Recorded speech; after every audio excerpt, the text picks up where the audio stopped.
सीधे हम चलते हैं नितेश तिवारी साहब की तरफ। और बहुत स्वागत करता हूं नितेश जी आपका बंसल न्यूज़ पर। Thank you so much sir. Thank you sir.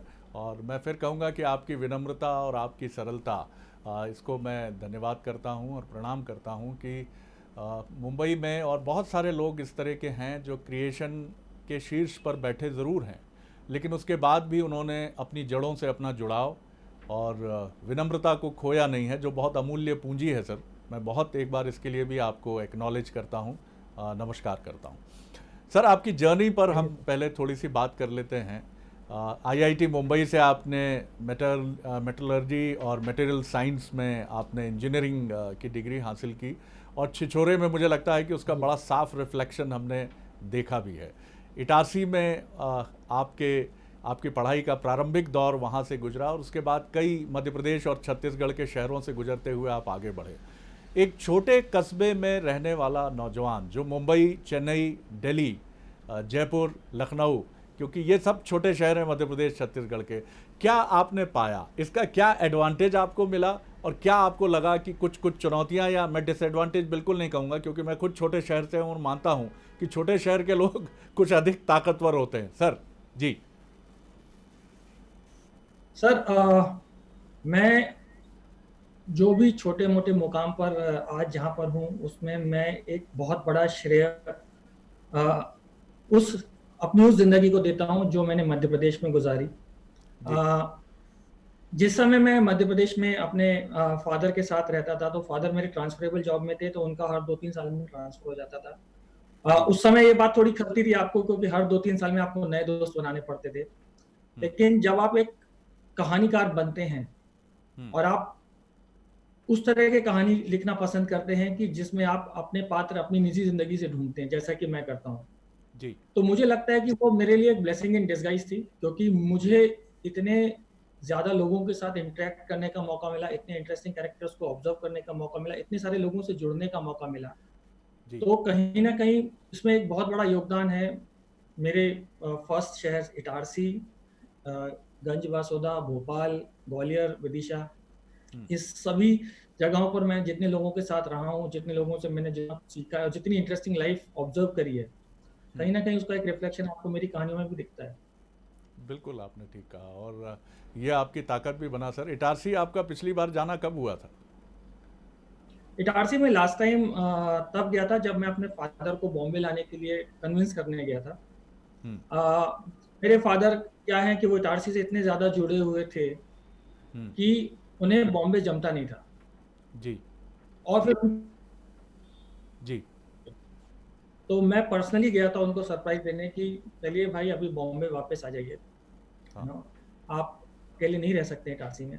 उनका ये जी। मानना था कि इटारसी में मुझे जानने वाले इतने लोग हैं, बॉम्बे में मैं सिर्फ तुम लोगों को जानता हूँ, इटारसी जी। में इतनी दुआ सलाम होती है।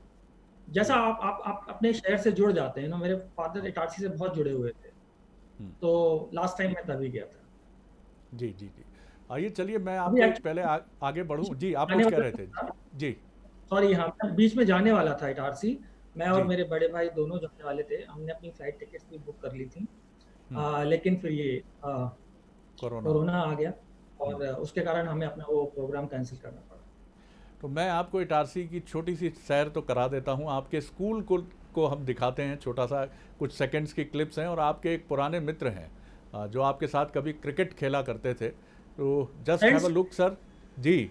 आपके एक मित्र भी हैं जिनका कहना था कि वो आपके साथ क्रिकेट खेलते थे। एक छोटी सी बात उनकी भी है, लेकिन पहले आपका स्कूल देख लेते हैं इटारसी में जहां जी जरूर। आपने पढ़ाई की है। जी।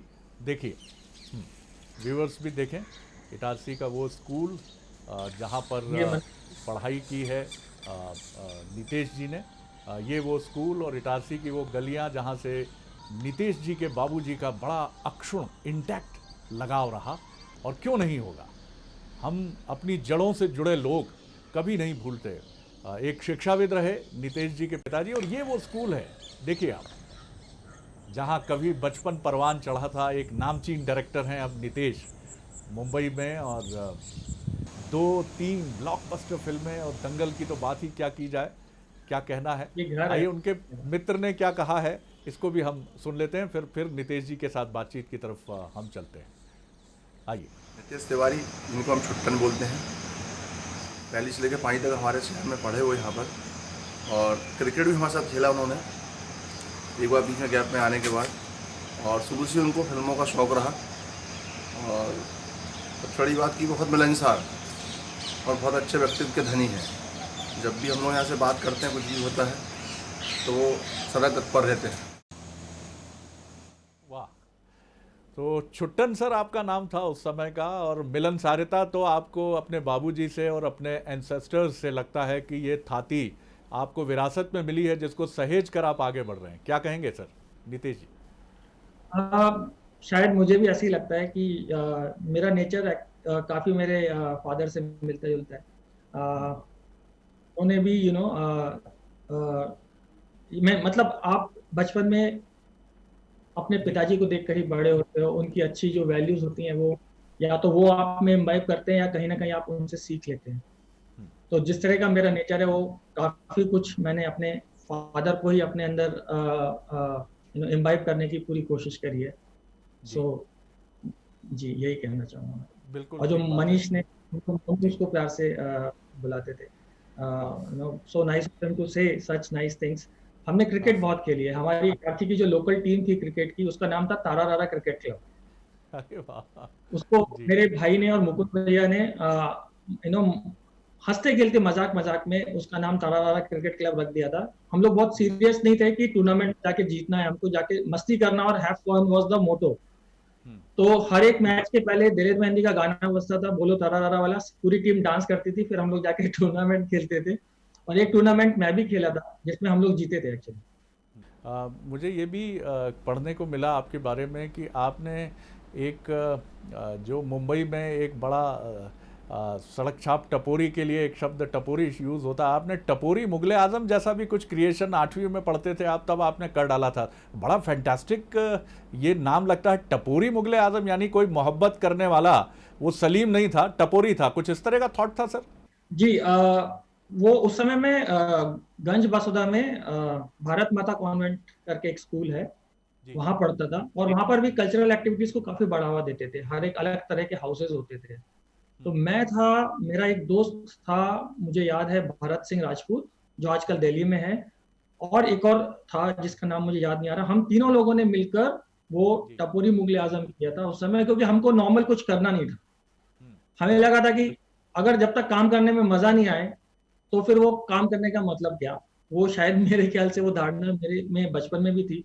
अभी मैं अगर रेट्रोस्पेक्ट में देखना चाहूँ तो हमने या बिल्कुल टपोरी मुगले आजम किया था, जिसमें अकबर एक डॉन थे और सलीम उनके बेटे थे उत्तराधिकारी।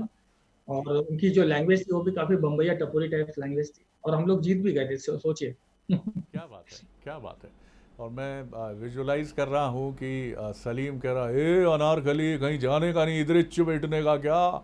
कमाल है सर, कमाल है। मतलब कल्पना की उड़ानें जो हैं वो, सही बात है, एक सर्जक, एक क्रिएटर, वो उसकी रचना धर्मिता जो है वो बहुत आरंभ से आप उसको पकड़ सकते हैं। सर मुंबई में जब आईआईटी में जाना हुआ, फिल्में तो आप देखते ही रहे होंगे, ये तो हमें टपोरी मुगले आजम और क्रिकेट टीम का नाम रखने से आपकी क्रिएटिविटी हमें पता चलती है।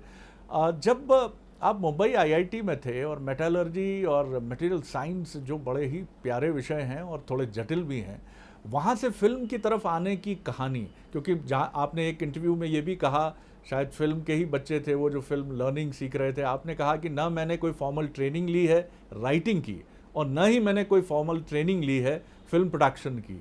तो कैसे ये यात्रा आईआईटी मुंबई से फिल्मों की तरफ बढ़ी और एक शानदार डायरेक्टर हमें मिला? सर, ये जो राइटिंग है और ये जो डायरेक्शन है, ये सब के मामले में मैं एकलव्य हूँ सर।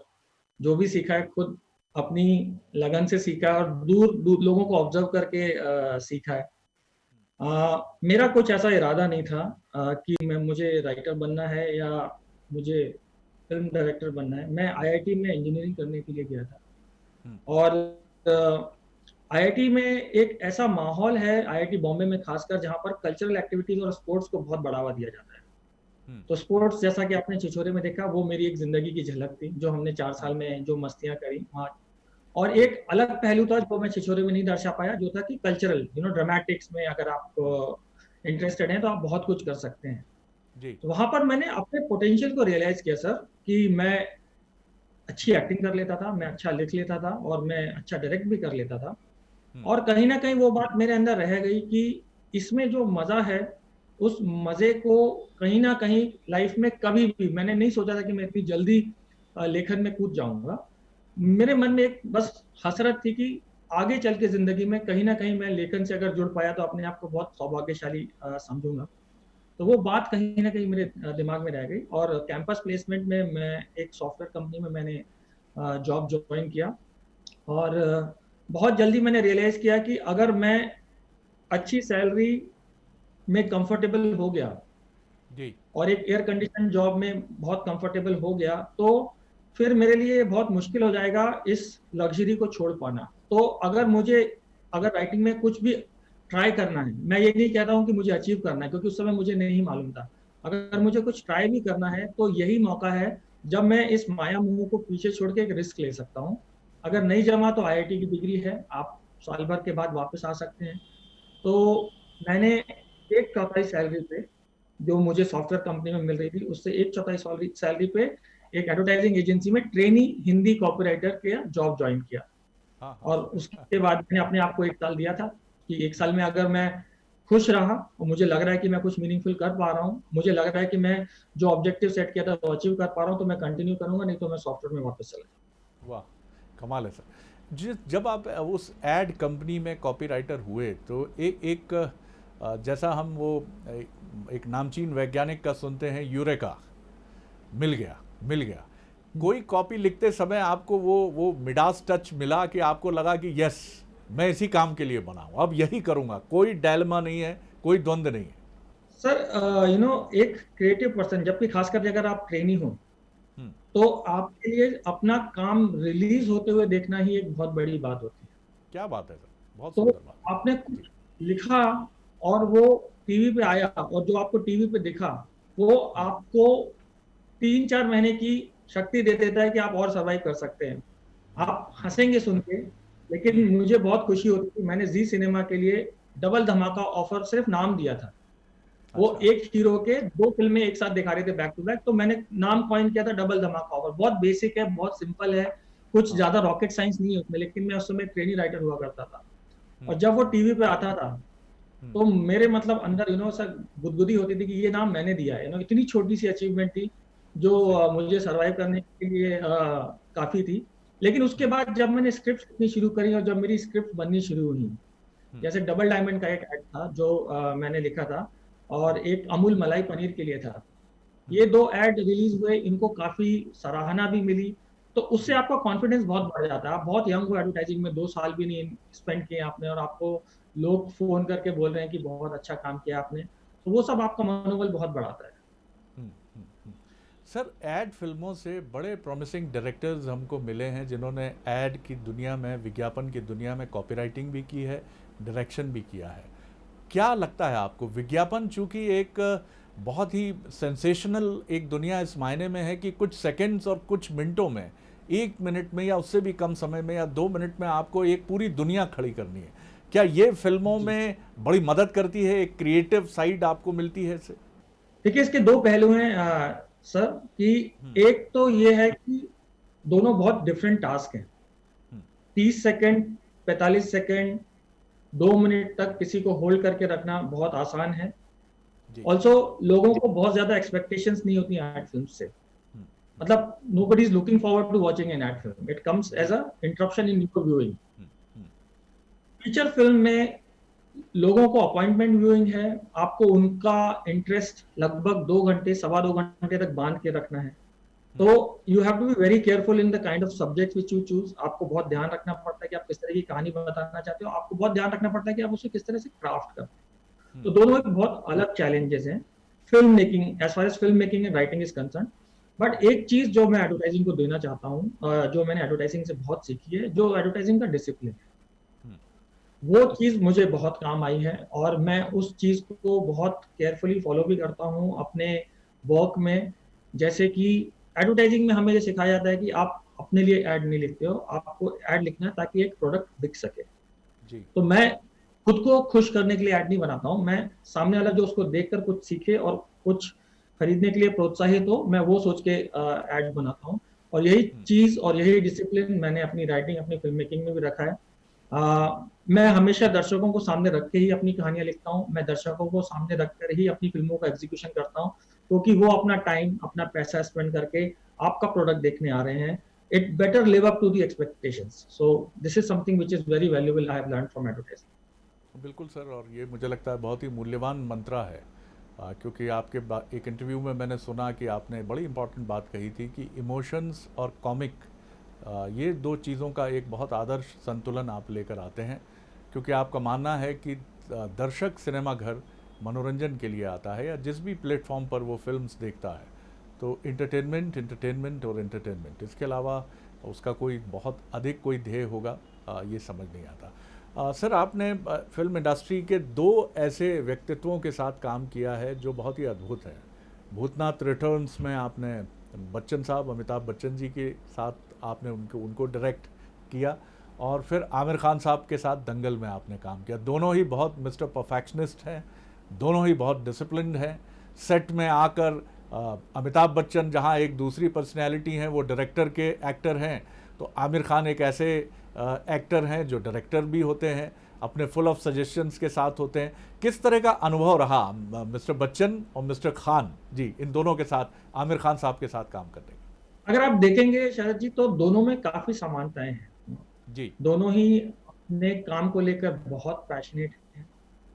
दोनों ही अभी भी इतने बड़े मुकाम पर आने के बाद भी अभी भी उनमें वो बच्चों जैसी उत्सुकता बहुत ज्यादा बाकी है जी। तो काम छोटा हो बड़ा हो वो उसको नहीं देखते हैं, काम को किस तरह से नए अंदाज से मैं प्रस्तुत कर सकता हूँ, मेरा क्या रोल हो सकता है, मैं क्या वैल्यू ऐड कर सकता हूँ, और ओवरऑल स्क्रीन प्ले का जो वैल्यू होता है वो पूरा ध्यान में रखकर दोनों ही बड़े ही उत्साह के साथ अपना काम करते हैं।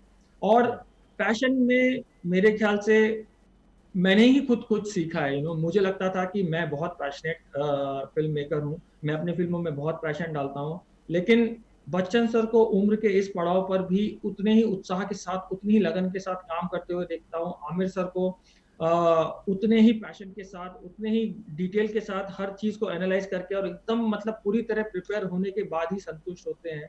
तो मतलब both of them don't leave any stone unturned, और ये मेरे लिए खासकर बहुत बड़ी लर्निंग रही है। मैं उनकी वो वैल्यूज को अपने आप में भी इम्बाइब करता रहता हूँ। बिल्कुल सर, ये चीज़ आपने बिल्कुल ठीक कही है। आपकी जो छिछोरे फिल्म है सर, वो मुझे लगता है कि एक डायरेक्टर के तौर पर आपको काफ़ी ऊंचाइयों पर इस मायने में ले जाती है कि एक बड़ी मौलिकता उस फिल्म में हमें कई जगह दिखती है, और हम सीधे कनेक्ट इसलिए होते हैं कि वो बिल्कुल ऐसा लगता है कि हमें हमारी हॉस्टल लाइफ और बाद की ज़िंदगी जो होती है, जिसमें हम अपने करियर में अपनी फ्रेंच कट दाढ़ी या बड़ी मूँछों के साथ या सूट और टाई के साथ एक गांभीर्य के साथ हम उलझ जाते हैं या उसको स्वीकार कर लेते हैं, इन दोनों चीज़ों को आपने बखूबी दिखाया है। सुशांत सिंह राजपूत एक ऐसे राजकुमार हैं जिनकी कहानी बड़ी अभिशप्त हो गई, और इस युवा अभिनेता को बहुत श्रद्धांजलि और बहुत आदर से याद करते हुए मैं ज़रूर कहना चाहूँगा कि एक स्पॉन्टेनियस एक्टर वो रहे, लेकिन क्या आपने इस दौरान कहीं महसूस किया कि कहीं उनके व्यक्तित्व में कुछ ऐसा है जो आपको भी परेशान करता है कि ये खुलते नहीं हैं? जैसा हमने सुना कि कुछ मानसिक चुनौतियों से वो जूझते रहे लंबे समय से, कुछ आपको फील हुआ था सेट के दौरान कि कुछ गलत है जिसको मैं पकड़ नहीं पा रहा हूँ? नहीं सर, ऐसा इस बात की बिल्कुल भी भनक आई थिंक हम में से किसी को नहीं पड़ी। सुशांत, जहाँ तक मुझे याद है, बहुत ही खुश मिजाज, बहुत ही टीम वर्क वाले व्यक्ति, और बहुत ही जिंदा दिल किस्म के इंसान थे। ये थे शब्द का उपयोग बहुत अजीब लगता है मुझे सुशांत के साथ यूज करते हुए। तो and honestly hand on heart, अगर हम में से कभी भी किसी को कुछ भी इस बात की भनक होती, so we would have reached out for sure. Maybe there was something which he didn't want to tell. I don't know. I seriously don't know. I'm still not able to understand why, what happened. So yes, but I would like to remember him very very fondly. I would he Sushant मेरी जिंदगी का बहुत खूबसूरत हिस्सा बन के रहेंगे हमेशा। एक बहुत ही खूबसूरत फिल्म का हिस्सा थे वो, और वो फिल्म चूंकि मेरी जिंदगी का हिस्सा थी, जो मैंने आईआईटी में अपनी जिंदगी जी थी, तो वो हमेशा मेरी ज़िंदगी का एक बहुत ही खूबसूरत हिस्सा बनकर रहेंगे और मैं शायद इसी तरह उन्हें याद करना चाहूँगा। एक हँसमुख, ज़िंदा दिल, बड़े ही मिलनसार काइंड ऑफ व्यक्ति। बिल्कुल आपने ठीक कहा, और ये भी बड़ी आयरनी है कि इतना जिंदा दिल शख्स और एक ऐसी फिल्म जिसमें उनके पुत्र सुसाइडल अटेम्प्ट करते हैं और वो उनको रिवाइव करते हैं, और वो अभिनेता अपने को जब सो कॉल्ड हैंग ऑन वो करते हैं अपने को, तो क्या वो छिछोरे उनके मन में नहीं घूमी होगी कि मैंने तो मैसेज दिया है? यानी कितने कॉन्फ्लिक्ट और डिलेमा होंगे। और यही मनुष्य के मन की एक बड़ी चुनौती है कि कई बार हमारा मन एक अंधेरी गुफा होता है जिसको एक्सप्लोर करना बड़ा कठिन होता है। सर, मैं आपके एक बड़े एम्बिशियस प्रोजेक्ट पर बात करना चाहूँगा, जो रामायण पर आप काम कर रहे हैं। अगर सब कुछ ठीक रहता तो मुझे लगता है कि 2020 में इसका मोटे मोटे तौर पर काम पूरा हो जाता और 21 से आप इसकी शूटिंग पर चले जाते। अब ये प्रोजेक्ट आगे बढ़ा होगा और ये एक ट्रायोलॉजी आप बना रहे हैं, 3 इसके सीक्वल्स होंगे। क्या अभी आपकी पूरी मन प्राण आत्मा से आप रामायण में ही जुटे हुए हैं या और कुछ फोर्थ कमिंग प्रोजेक्ट्स जो आपके हैं? इस समय मैं 2 प्रोजेक्ट्स में अपने आप को व्यस्त रखा हुआ हूँ। एक तो आप इस तरह के माहौल में है पिछले 3-4 महीने से कि आप ज़्यादा कुछ कर नहीं सकते फिजिकली बाहर जाके। तो हम लोग जितना भी घर में ऑप्टिमाइज़ कर सकते हैं वो ऑप्टिमाइज़ करने की पूरी कोशिश कर रहे हैं। तो रामायण में मैं बहुत ज़्यादा बिज़ी हूँ। उसके अलावा मैं अपनी वाइफ़ के लिए श्री नारायण मूर्ति और सुधा मूर्ति की जो लाइफ स्टोरी है, उसे भी अपने राइटर्स के साथ बैठ के इसी तरह कॉल्स पे, ज़ूम कॉल्स और वीडियो कॉल्स पे मैं उन्हें लिख रहा हूँ। तो ये दोनों चीज़ें मुझे काफ़ी व्यस्त रखी हुई हैं। और रामायण हमारा जैसा पहले प्लान था वो यही था कि हम 2021 में फ्लोर पे जाएंगे, और वो प्लान हमारा ज़्यादा इफेक्ट नहीं हुआ है क्योंकि हमारा ये एक बहुत ही प्रेप हैवी फिल्म है। प्रेप मतलब इसमें काफ़ी प्रिपरेशन लगेगी क्योंकि फिल्म बहुत बड़े स्केल पर बहुत ज़्यादा स्पेशल इफेक्ट्स यूज़ करके बनाई जाएगी। तो वो चीज़ों को शूट करने के पहले आपको एक बहुत लंबी प्रक्रिया से गुजरना पड़ता है, जो अगर मैं यहाँ पर अगर एक्सप्लेन करूँगा तो बहुत टाइम चला जाएगा। बट फिलहाल सिर्फ इतना बताना चाहूँगा दर्शकों को कि उसमें बहुत ज़्यादा टाइम जाता है क्योंकि आपको बैठकर हर चीज़ को किस तरह माइन्यूटली क्या करना चाहिए उसको बहुत केयरफुली करना पड़ता है। तो फिलहाल हम उसी में व्यस्त हैं। दुनिया भर के लोगों के साथ बैठकर पूरी हमारी मीटिंग्स चालू रहती हैं और मेरे ख्याल से आने वाले कुछ टाइम तक तो ये मीटिंग्स ऐसी ही जारी रहेंगी जब तक हम फिजिकली मिलने की स्थिति में ना रहेंगे। तो वो रामायण के फ्रंट पे है और ये श्री नारायण मूर्ति जी के फ्रंट पे। इन्फोसिस पर ये जो एक आत्मकथात्मक फिल्म है जो आपकी वाइफ कर रही हैं। जी जी। ये भी मैं जानना चाहूँगा। मैं अभी क्योंकि ये अपकमिंग प्रोजेक्ट है रामायण और बहुत सारी चीज़ें अभी उनको शेयर करना उचित नहीं है और ना किया जाना चाहिए, लेकिन अगर मैं आपसे पूछूं कि अगर आप आज से 25 साल पहले इस फिल्म को बना रहे होते तो आपके कास्टिंग में आपके दिमाग में कौन कौन से किरदार होते? मैं 25 साल पहले की बात कर रहा हूँ। कुछ आपने सोचा कभी इस तरह से? मेरे दिमाग में आया नहीं।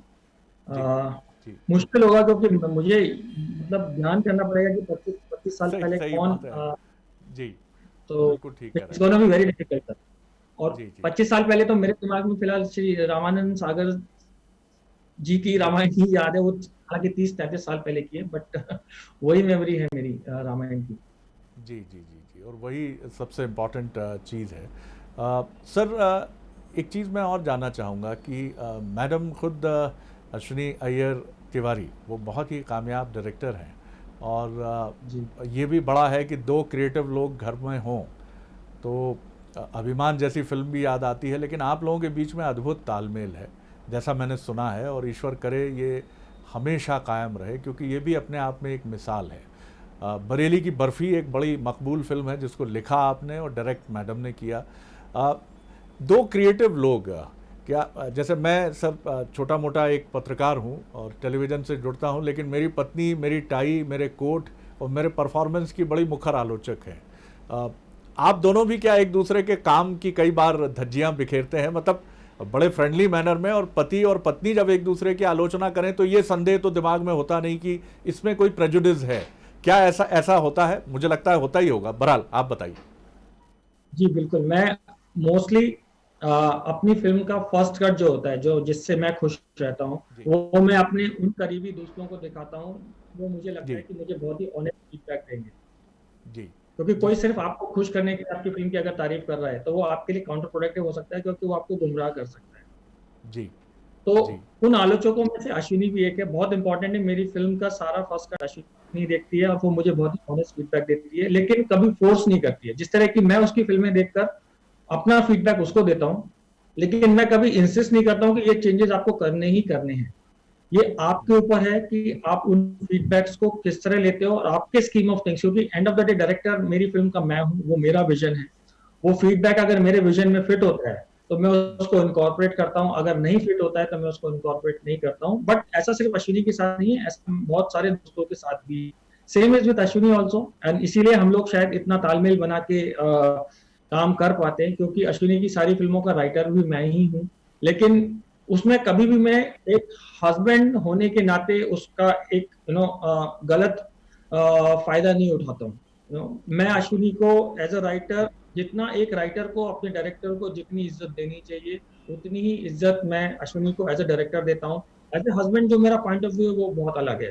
बट जी काम में डील करते समय, मतलब जैसा कि कुछ हमने लिखा है और अश्विनी को इतना पसंद नहीं है, या उसको लगता है कि यहाँ पर आप कुछ चेंजेस कर सकते हैं, तो या तो वो हमें कन्विंस कर लेती है या हम उसको कन्विंस कर लेते हैं कि चेंजेस नहीं करने चाहिए। लेकिन काम बड़े ही समझदारी के साथ और बड़े ही तालमेल के साथ होता रहता है। आई थिंक ये एक बहुत इंटरेस्टिंग थिंग है। लेकिन I think I am very happy to be in a position like this, जहाँ पर ईगो साइड में रखकर जो सही है वही किया जाता है। सर बहुत नायाब बात आपने कही और यही एक कामयाब रिश्ते का मंत्र है सफलता का। मैं बहुत धन्यवाद करता हूँ आपको नितेश जी इस बातचीत के लिए, और मैं फिर एक्नॉलेज करूँगा आपकी विनम्रता के लिए कि इतनी व्यस्तता और इतने मेगा प्रोजेक्ट्स को हैंडल करना, और इसके पहले एक बेहद, क्योंकि मुझे मालूम है कि चीन में क्या झंडा गाड़ा था दंगल ने, करीब करीब 1000 करोड़ का बिजनेस, और शायद first of its kind movie रही है ये, और कमाल का काम आपका है।